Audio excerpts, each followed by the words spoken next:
Okay, my question for you is, did you buy the lie? There's a lie we've been taught, all of us, repeatedly over decades, by every kind of media outlet you can imagine, by movies, by TV, by books, comic books, preachers in pulpits, business people, CEOs, world charitable organizational leaders. They've all tried to teach us this lie. They haven't tried, they've taught us this lie.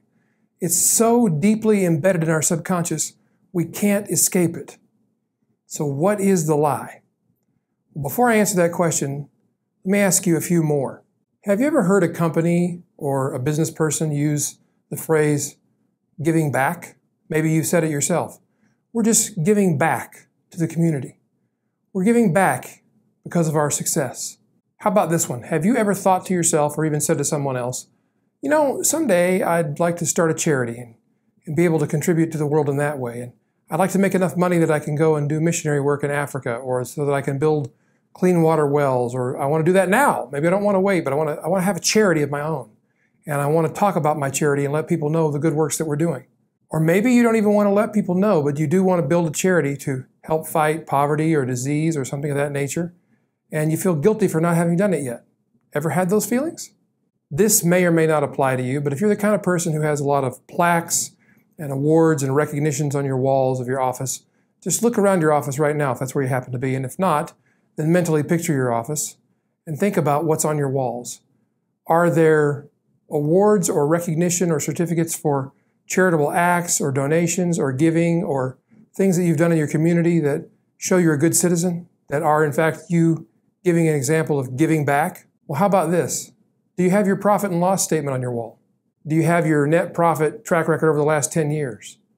Do you have your goal for your net profit for this year proudly displayed on your wall right next to those charitable awards that you've received? What is it you're showing to people when they come into your space? Your good works or your business accomplishments? Maybe you're ahead of me. Maybe you've already figured it out. This is the lie that to some extent I believe all of us have bought into. Some of us only a little bit. Others, we've deeply bought into this lie. What is the lie? That profit is a corrupt motive. That there's something wrong with companies and individuals whose sole purpose for being in business is seeking to profit. Are you in fact in business and creating big financial success, or are you seeking to create big financial success so that you can give back, so that you can have an impact on the world, so that you can change the world for the better? I'm saying to you now, you've got to stop buying into this lie. Business on its own merit, profit on its own merit, is actually morally good.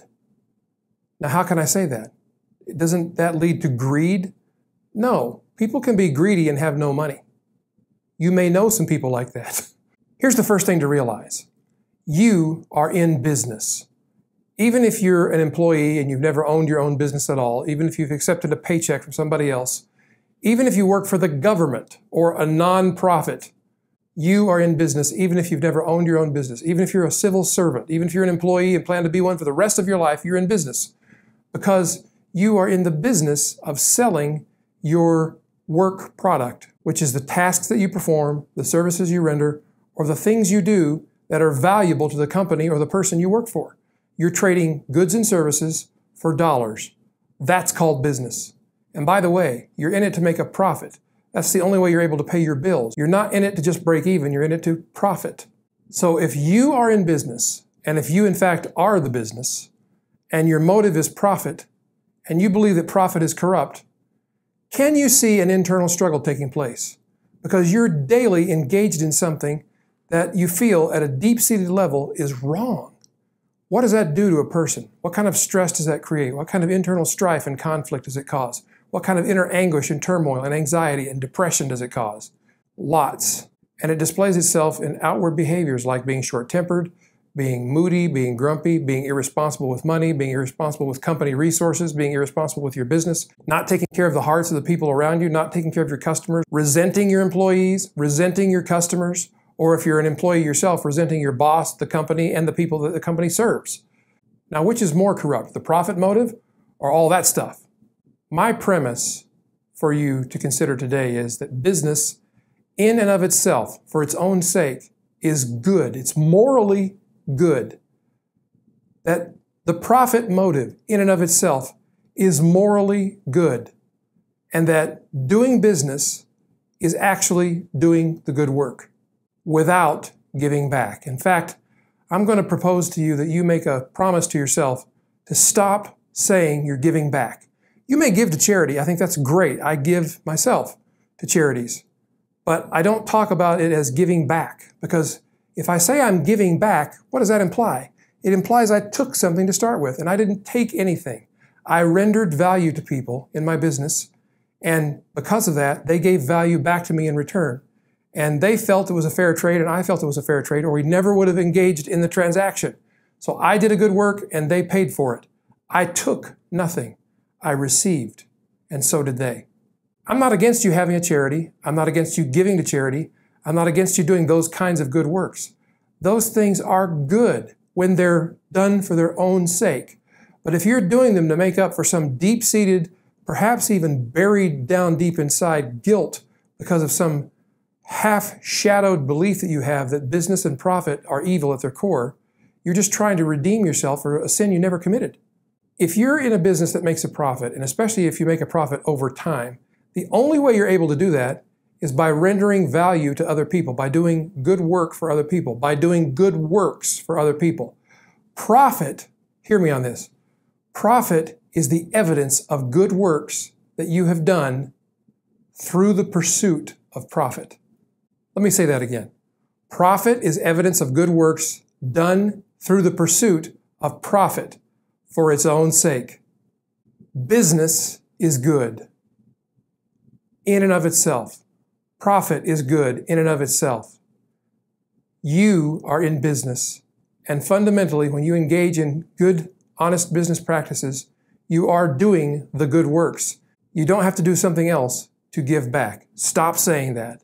A lot of Christians especially have this trouble with this internally conflicted belief because they feel guilty about their success. They look around the church that they go to, and they see all the people who are in need or who are less successful than they are. They don't call it less successful, they call it less fortunate, as if they achieved their success by luck or by some unfair means. And so out of guilt, they give back and they try to conceal their success. They're a little bit embarrassed about how successful they are, when in fact, they should become a wellspring of inspiration and courage and encouragement for the people around them. That's how we pull the world out of poverty. That's how we pull the world out of need, because everybody on the planet can participate in this process because that's the way God made it. I'm pretty passionate about all this because right now I'm working on a book called Permission to Prosper. And it's for everybody, but a big central part of the message is aimed at Christians who have this internal conflict, who haven't really decided what they believe about money. They've just accepted what they believe about prosperity from different sources, pieced together over thousands of little interactions over their lifetime. From TV preachers to the preacher in their local church, to people in their Bible study group, to people in the business world, to movies, to television. And movies and TV and government statements and newspapers and magazines are dead set against you believing that business is good. In fact, look at the news coverage of businesses and ask yourself, how often do you see a business portrayed as a benefactor, and how often do you see business portrayed as a villain?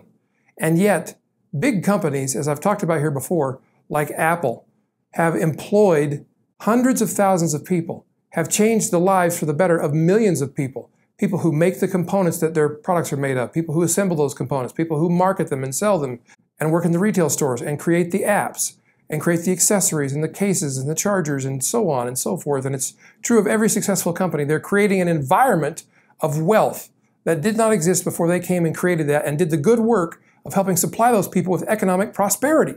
That's how business is morally good at its center. And those are the good works. And that is how, as believers, we can glorify God in the process of doing business. We don't glorify God by making a lot of money so that we can now go do the work that the church is supposed to be doing, or that the church is already doing. There's nothing wrong with that. I think it's a good idea for us to support the work of the church financially, but I think it's even more important for us to understand that we're doing the work of the kingdom through our business, through the good works we're doing in our business, and that in itself glorifies God. And we need to stop feeling guilty about it and own that belief. Business is good. And if you're good at it, you're doing good work by doing the work you were made to do. This is why the jingle on my podcast says, very intentionally, let's change the world and watch your business grow. Because it's through doing good works that we become prosperous. And so does everybody we touch. If you like this, give it a thumbs up. And by all means, if you want to hear more about this topic, about the upcoming book, about productivity, about marketing, and about the behind-the-scenes life of an entrepreneur, then subscribe to this YouTube channel. And when you do, you'll see a little bell icon. Click that little bell. That way you'll be notified whenever I post a new video like this one. And I do that pretty frequently. So get out there and do some good by making some profit, will you? I'll see you next time. God bless, and may your life be long and prosperous.